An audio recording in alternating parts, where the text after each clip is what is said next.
Okay.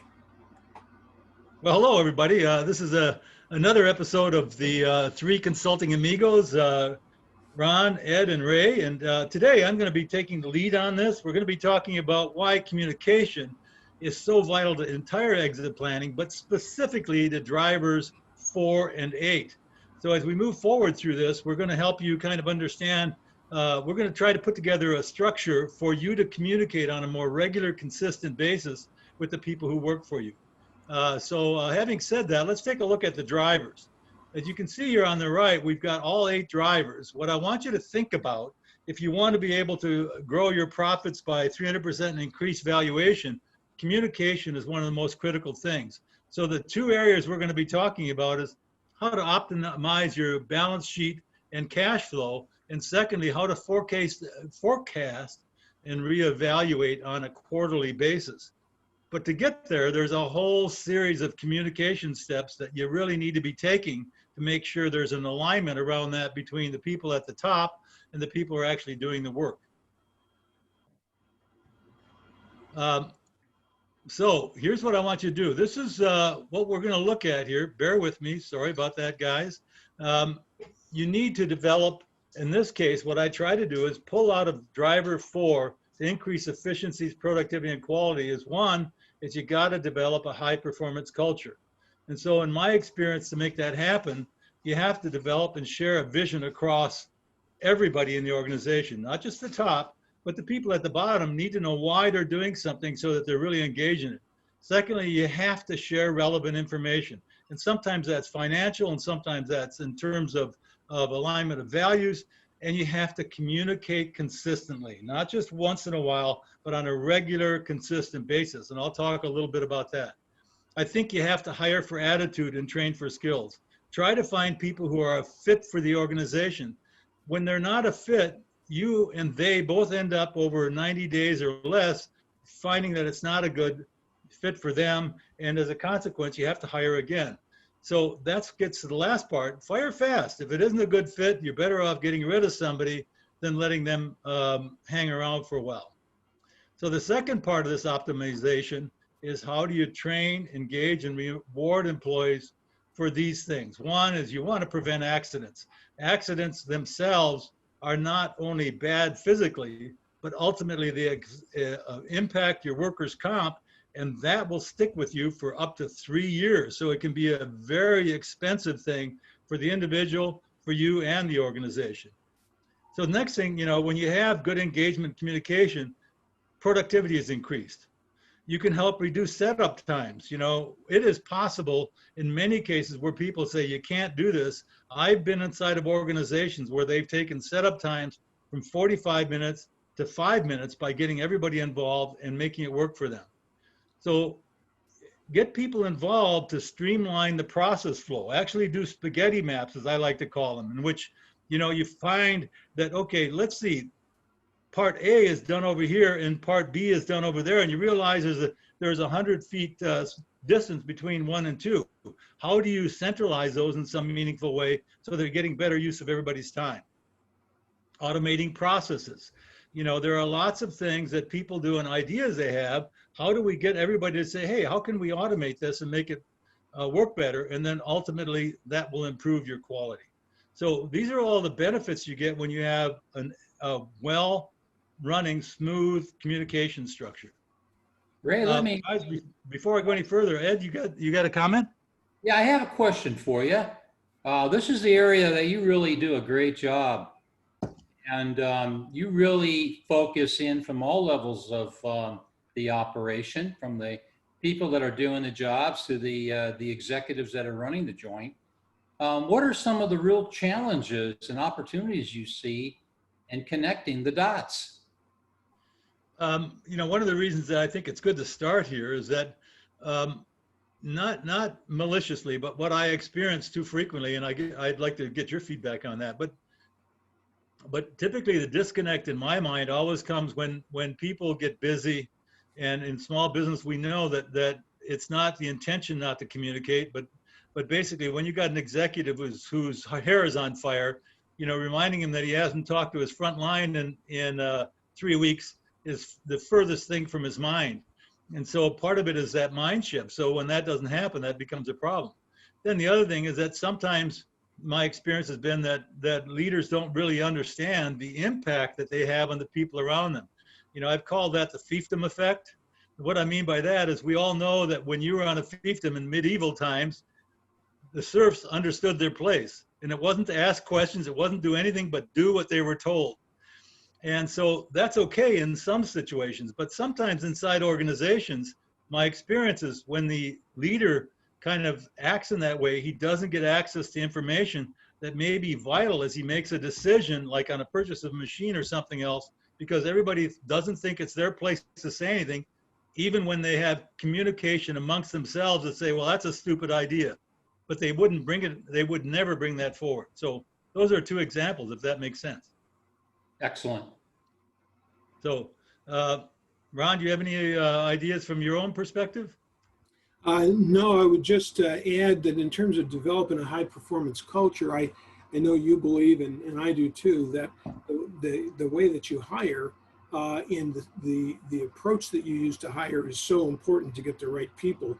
And there are a lot of sophisticated tools that are available today, both from, you know, something simple like the honesty test, which you've used for many years. What was the name of that? The Orion. The Orion test, which is really a terrific, simple, and inexpensive assessment that we've always used that on every application we have ever did over the years, and we have really tried to push that for our clients over the years too, as a way to find out if you're dealing with the 1/3 of people who are honest, regardless of whether or not their peers are honest.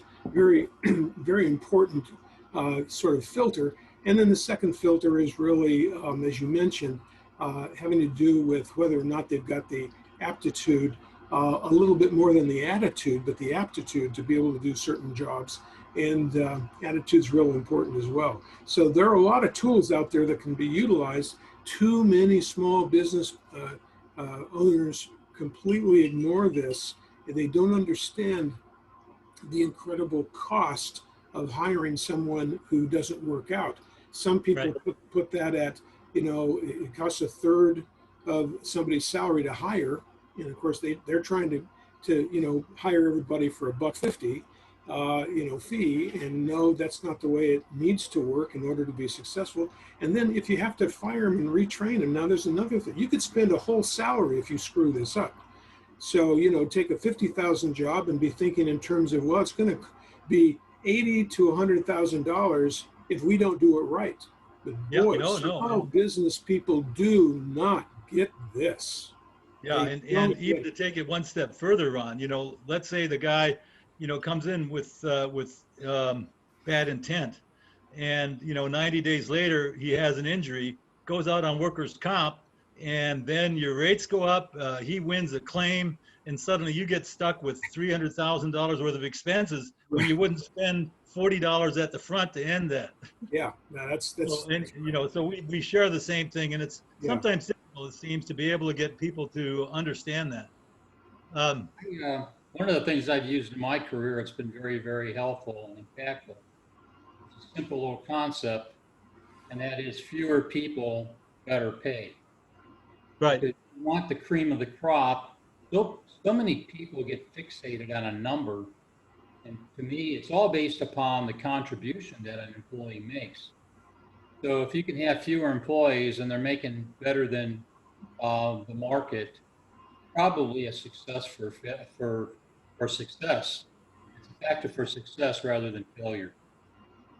Right. And, you know, one of the strategies, and you were a part of this, Ed, is that, you know, you get what you pay for, and that includes us or even your frontline employees. And if you are paying the same thing as a market for a starting employee, you know, and the starting employee has a chance to look at 3 other jobs, he's more inclined to go to one that pays $1 more an hour. Excuse me. And while that may not seem like much, it gives you access to a better pool to begin with. And then, as Ron said, if you're effective about doing assessments, you'll ultimately end up with the best people at the start and help yourself along. So I want to touch base a little bit on driver 8, forecast and reevaluate quarterly. you did a lot more detail on this, and my focus here is going to be more on this, the structure it and the way you go about this. Basically, my recommendation is it's a minimum of 48 hours, and some clients, depending on how big they are, may want to take a day or even more. It's best conducted off-site because in-site there's too many interruptions. People will be called, people will walk in, and you need to, in my mind, include somebody from each functional area so they begin to understand and remove the silos. I don't know what your experience has been, guys, but tell me a little bit about people who are working in the shipping department and won't talk to the people in operations or in the accounting department because, well, we don't get along and we don't want to be able to discuss that. Have you had any experiences like that that have gone south? Just all the time. Yeah. Right, right. Everybody builds up their own little turf, and they don't want anybody to tell them about it. And part of that is because there aren't clear lines of communication as to who's supposed to report to who, and who has to interface with each other, and their mandate to do so. And if that doesn't come from the top, you end up with an informal organization, and the stronger leader ends up running things. And that's why, when owners kind of go, gee, I didn't know that we were doing that. That's because they didn't get organized right from the start. And even more painful, and you've seen this too, Ron, I'm sure you have too, Ed, that the stronger personality tends to dominate. So he may not be right at all, but people either defer to him or don't want to get in an argument with him, so they just kind of let somebody walk all over them. And that's another aspect of this that can be really problematic. Right. I think that people that do not take accountability for what they do and try to point fingers at others is probably the worst thing you can have in a production operation. Right. In any operation, because you want people to accept responsibility for their responsibilities. And I listen to people that like to always, when I go into an operation, I like to hear from people that are always blaming another department for the problems of the company. And after a point in time, it becomes it's a waste of time, because I'm more interested in how we all work together to make things better, not pointing out flaws in other people or departments. Right. Well, I like to put it, people are really quick to fix the blame instead of fixing the problem. Right. And I think we see that today in our political sphere. I think if you don't have measurable results, I think employees can live in that environment very well without being called out. And that's why you really have to have, for full accountability, you really have to have everything measured properly, so you can identify who's causing the problem. Right. What if somebody says, if you can't measure it, you can't manage it? Or if you inspect what you expect, you get respect. That's right. So I'm going to go over a meeting structure that our clients have found to be very helpful. One is a daily operation meeting. Then some people extend it and make a daily culture meeting, a weekly cross-functional meeting, monthly progress review, and then, of course, as you said before, Ed, once a quarter you get together and you kind of go through everything in the organization to kind of help make it move forward in a more effective way. Yeah, that sounds like a pretty productive process. You got to always weigh out the meetings to make sure that they're productive, because you don't want to waste time. Usually meetings cause a lot of expense. So you have to make sure that you're doing productive things in these meetings. Otherwise, perhaps you're wasting money on having too many meetings. Oh, absolutely. Yeah. And as you'll see, what we try to structure them, it's like, how many times have I been in organizations? Of course, you've heard this. It seems like we never have time to get it done, but we always have time to do it over. Yeah. So and a couple of things. You need to have a written agenda. You have to have follow-ups from the last meeting and review the progress. And I think another thing that's really important, rather than having the top person lead the meeting, I think it comes down to the person that's best suited, more actively involved in that topic, should be leading the meeting. I have one client that's been very successful in having their management meeting rotate. And that was an idea that we started 10 or 15 years ago. And and I think they have about eight to 10 managers. And so literally they have a certain person put the agenda together. They put a series of reports together. So there's someone responsible for having the report ready. And then they all get it ahead of time. And then an individual person takes the responsibility to just walk through the meeting and to run the meeting. So what has happened is that while some are better than others at getting the meeting done, it has enabled those managers, who many of them were not managerial people when they were hired, you know, they came up from the line. They learn how to have a conversation in front of people, how to run a meeting, and therefore their departmental meetings are better too. Yeah, no, Ron, I absolutely agree. I think one of the challenges is that part of our responsibility as leaders is to develop leaders, and you only do that by letting them lead. And my experience is working with smaller companies. It's hard for some of these people. You know, they're shy and they're retiring, but basically, it's amazing. After a couple months, as much as they dislike it, they become more effective as leaders. And like you said, they become better about helping others. They feel like they're a part of things. Yeah. And they feel like they're being utilized and their brain is being engaged instead of sitting on a shelf someplace. Right. In fact, I think you could argue, we've had conversations around this subject before, you could argue that the owner's only job is to develop leaders. Yes. And, you know, part of what, and, you know, we've talked about this, we'll talk a little bit more about it, but, you know, the goal here is to get us out of the way. How do we help the business finally get to a point where the leader can really be focused on things outside the organization he wants to do strategically, or maybe even get himself out completely instead of having to be tied into that day-to-day stuff. And that's his or her fault. Right. You know, people will do exactly what you let them do. And if they say, good, you take care of it. And it's a bit of a challenge, but I think it works. So I'm going to go into more detail on each of these so you can kind of understand how this works. Basically, when I was working with a window company in Ontario back in the 2003 to 5 range, they were at about 19 million, and before they sold in 2005, they were at 59 million. And so we had to be able to figure out on a day-to-day basis how to get things done. You know, it was like a train moving 30 miles an hour, and we had to figure out how to get it to move 80 miles an hour while it was still moving. So what we wanted to do is we had these daily meetings in which all the responsible departments in the operations area and the order desk got together and said, okay, what are we missing today? Do we need glass? Do we need other vinyl products? What orders are important? You know, this one's hot, but no, this customer is more important. You know, the order desk will call them and say, look, we can't make it today. Is it all right if we make it tomorrow? And it was amazing when we started doing that. It had a huge impact because everybody was involved and they knew kind of what was happening that day. And so that was what was important. And it permitted us to go, when we first started working there, they were 45 days behind schedule. There was only 4 window companies in all of Southern California. And in 6 months, we had them back on schedule. And again, it wasn't what we did, but by just helping them organize and be able to move forward, the team itself had all the answers. They just needed a structured way to be able to deal with it. So, whoops, sorry about that, guys.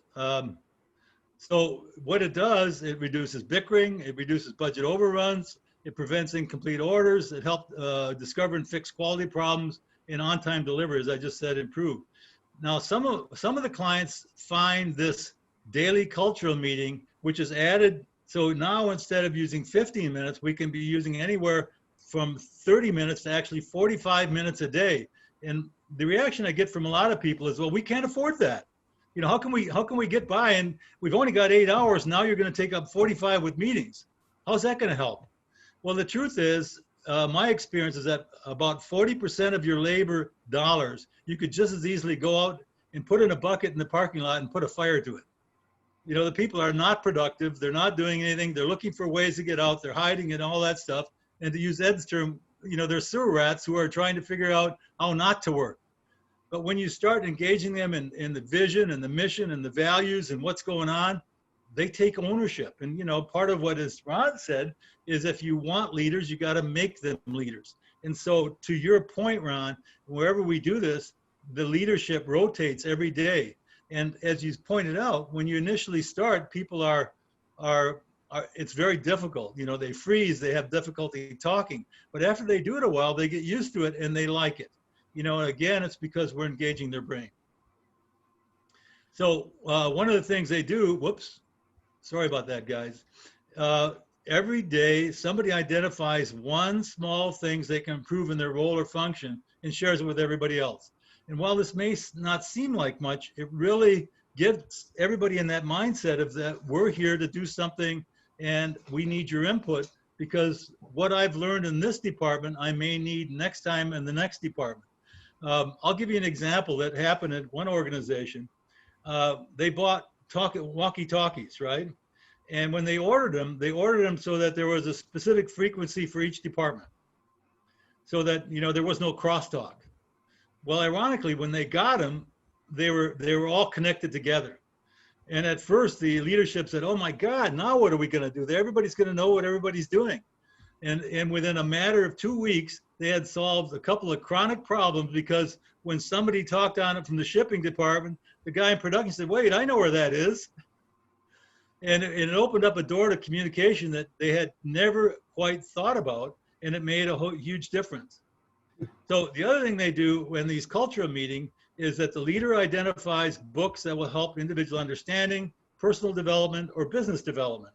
And so everyone's required to talk about the book that they're reading and give some examples. And because we're dealing with frontline workers, we're not talking about reading 100 pages. We're talking about, look, for tomorrow you need to read 2 pages or a half a chapter, whatever it is.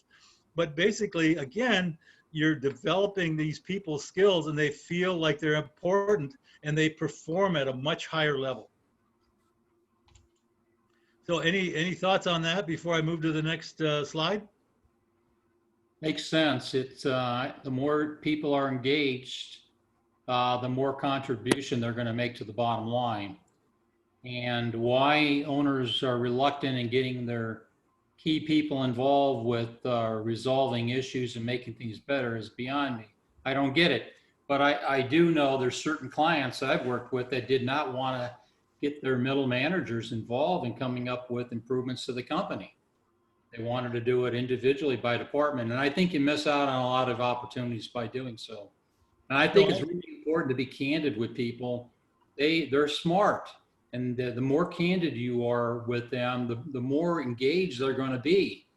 So including them in what's going on, and have less concern about confidentiality and more concern about transparency, I think it adds a lot to the bottom line. Well, I think the thing that I've learned, and I don't know if you guys have seen the same thing, but basically, in most cases, what happens, the frontline worker literally comes in and turns off his brain. And then when he leaves at night, he turns it back on, because basically they're saying nobody cares. You know, they could have had my mind anytime they wanted, but they never asked.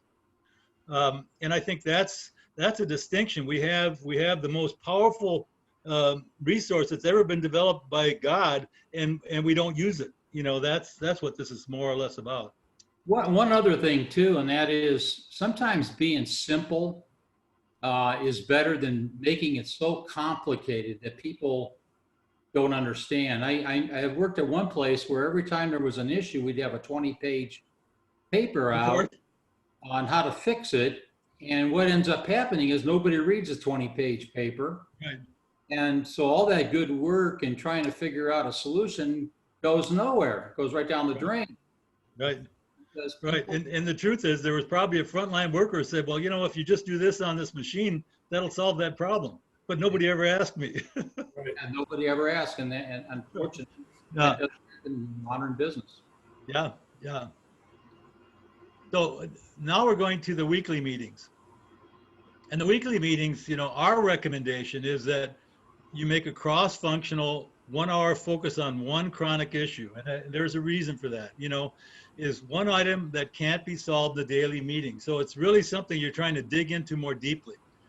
What we like to do, instead of, and here this is different than yours, Ed, instead of coming in with a preset agenda, the preference is to ask each of the people who come in to say, here are 3 opportunities for improvement in my area, and let's talk about which one works. And I had everybody vote, and they decide this one's the one that's most important and have the most impact. So you get this buy-in again with everybody looking. They may not always agree, but once they've committed, they said, okay, we'll work on this item. You have a chance to be able to really work on one thing instead of what I call a fruit salad, right? In which you have a meeting in which you discuss everything and nothing is ever resolved. Right. Well said. There are a lot of fruit salad meetings out there. Yeah, exactly. In which people are frustrated and say, you know, we didn't do anything, you know? Yeah. Okay, so that's the weekly meeting. And then, you know, this is the monthly meeting, and it's a progress review. Basically, it's held the last week of each month, and it's where the weekly meeting would normally be. But it's a little longer because basically, at this point, you want to review progress against action plans for the preceding month. And then, you know, if you look at your financials or your operations, where do we have problems? How come we didn't get this order out? Or what did our orders drop, etc. So once you've made those adjustments, what you try to do is then set goals for the current month to say, okay, given what we had here, what is it that we could do as we move forward to be able to help drive the company and make sure this month we hit our targets? Does that make sense? Yeah, it's good. Sure does. And that leads, of course, to driver number 8, which is what do I have to do to have all this kind of fit together? And the quarterly meeting should be at least 4 hours if it's a small organization, or as many as 8 hours, because now you're trying to really go through the strategy, the objectives, the goals, the financials, etc.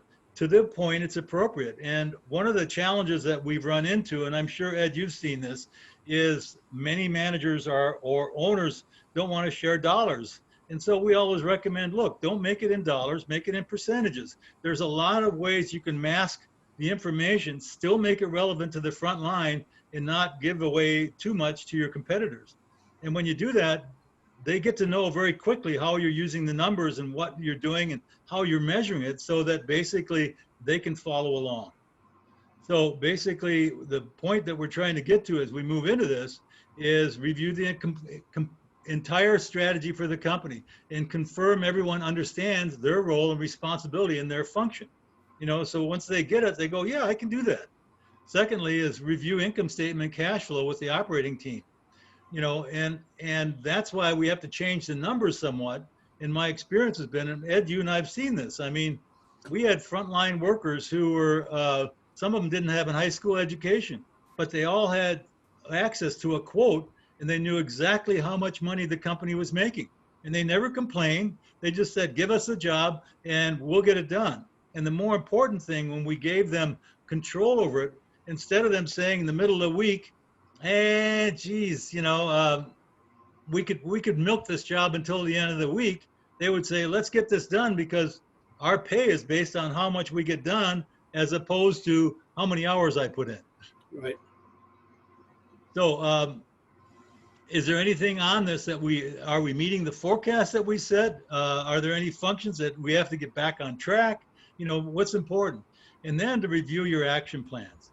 If we're making progress, are we holding ourselves and other people accountable? And I think that's one of the things that I heard you say, Ed, is that because we don't typically measure things well that people need to be doing, they lose because they don't understand what's expected of it. And we lose because we're not getting the results that we were hoping for. And the more we get them connected with that, the more likely they go, yeah, I can do that. And it excites them, it drives them forward. I think the, again, is the accountability. And I can think of the one account that you and I worked on, Ray, where we put various people in charge of key initiatives. And we found out for the first couple meetings that a couple of the people that were in charge of the initiatives didn't take them seriously. Yeah.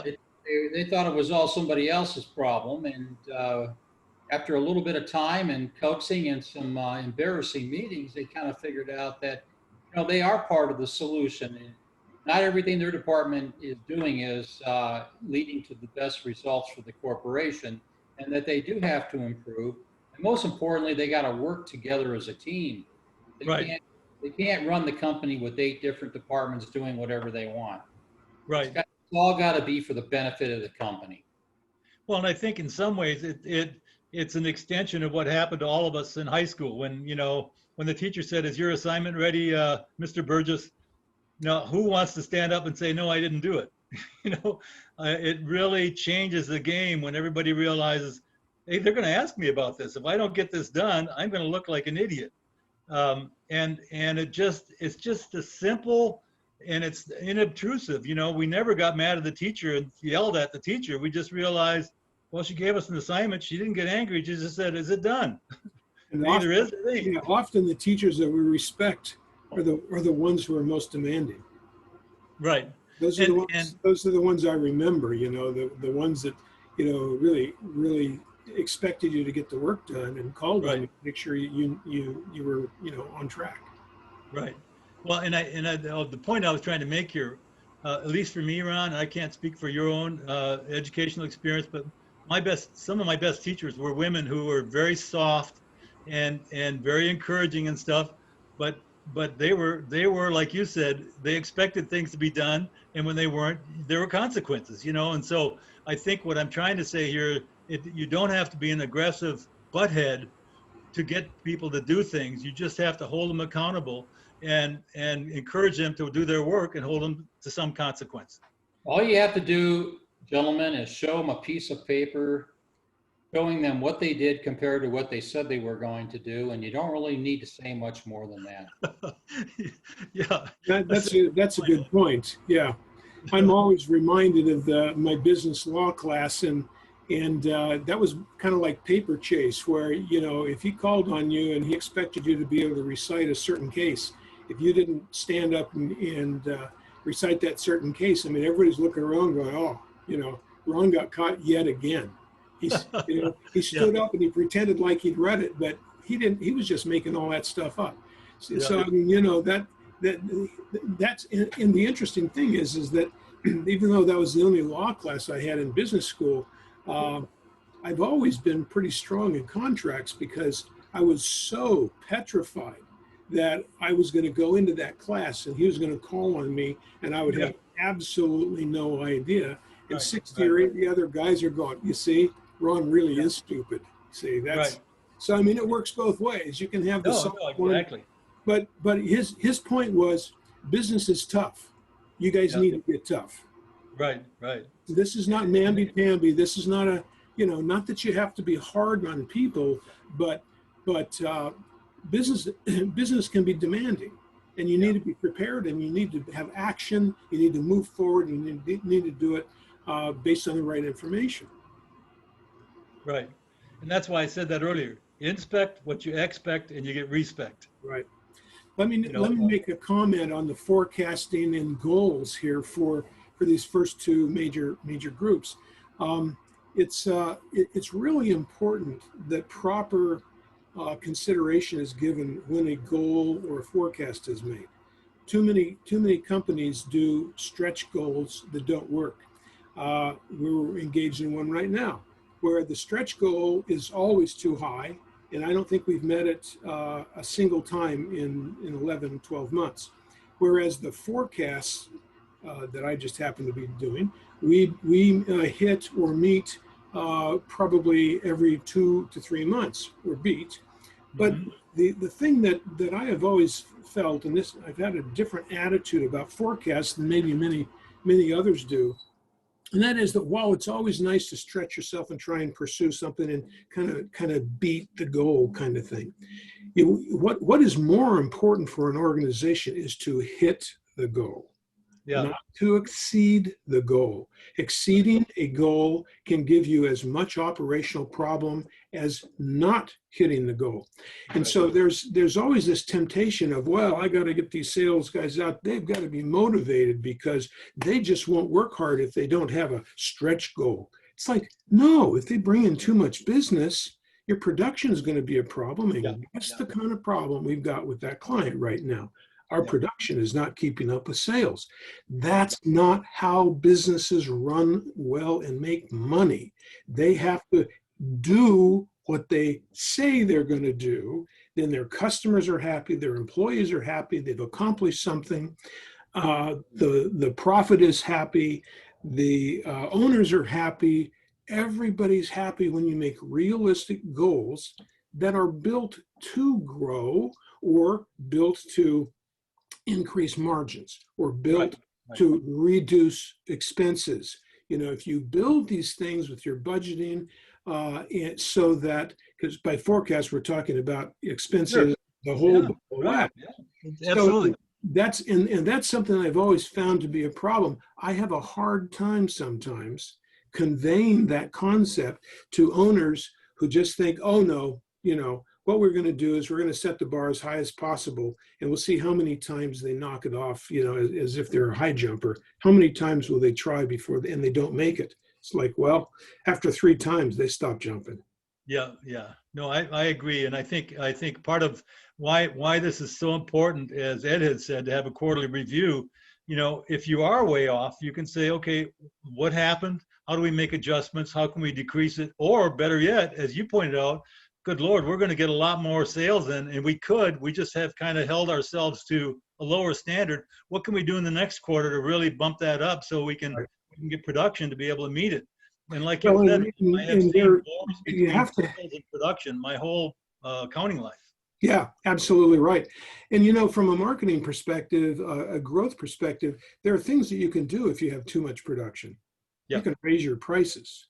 right, right. There, Yeah, you you've got know, latitude. and I remember one client that I had, and they thought their prices, and they were generally, you know, 3 to 5% higher than all of their competitors because they were able to produce high quality and they were known for quality. And so they would say, gee, you know, we just don't know if we're going to be able to get all this work done that we've got coming in. And we're just not sure. And I'd just say, well, why don't you just raise the price? And they go, oh, well, we couldn't do that because that wouldn't be fair. I'm going, fair. It's a negotiation every time somebody, you know, Yeah, gives you a purchase order and they ask for an estimate. This is a negotiation. It's right. like, well, that would be too hard. We don't know how to calculate that. Well, Ed can show you how to calculate it every time so that you can just add a little contribution margin to every project. That's Right. not that hard to do. Right, and see that, and to your point, Ron, this is a part about leadership and development. So that takes us to the succession plan, and there's 2 parts of that. One is obviously the leader has to have the willingness to delegate and say, look, I'm trying to step out and give more and more of his functions and his day-to-day responsibilities to subordinates. Then this is the other thing that I found has been effective. You know, people will tell you, or they've told my clients, I want to be promoted. And the way I always handle that is say, as soon as you get and develop somebody underneath you that can take your job, we'll talk about promoting you. Mm-hmm. And what that does, it puts the pressure on them to develop somebody beneath them, which makes them, first of all, a better leader, but then helps secure that position to make sure that they can move up without leaving this gaping hole in the organization. Well, it turns them into teaching leaders at the same time, Yes, which right. is in fact the whole point, and that is you have to teach your people to lead or to do a good job in their job. So, and then the ones that can rise to the top and have the capabilities of moving up, you don't want to develop a Peter principle, but Yeah, for those who can make the transition from a job to a management job, you want to give them the opportunity to be able to do that. That's exactly. that's Exactly. that's the dream of America right there. No, exactly. You know, and part of, like you said, you know, we're all committed to the capitalistic way of. I mean, it's the most powerful thing that's ever occurred in the world in terms of releasing human enterprise. And part And, of what we and want to do, and creating wealth for more yeah, people than have ever been created in history. For right. And it's not only the wealthy, but you know, all the middle class in the United States owes its a debt of gratitude to capitalists along the way who have helped make that happen. You know, so we're all on accord that, you know, this is a tool to be able to help everybody become more of what they were created to be. And so that's really important. And here the last one is, do we need other talents to continue growing the business? And this is where, you know, we've had this conversation. Can you sometimes afford to hire somebody of our caliber on a full-time basis? And the answer to that is probably no. our rate would be way beyond their capacity. But the truth is, you can always find people who can create value on a part-time basis because of the knowledge and experience they have that can drive your organization to the next level without having to make this enormous financial commitment that may not be possible. So let me go to the next slide, and I pretty much, yeah, I guess that's pretty much it. All right. Let me make a comment based on your last comment, if we're kind of nearing the end.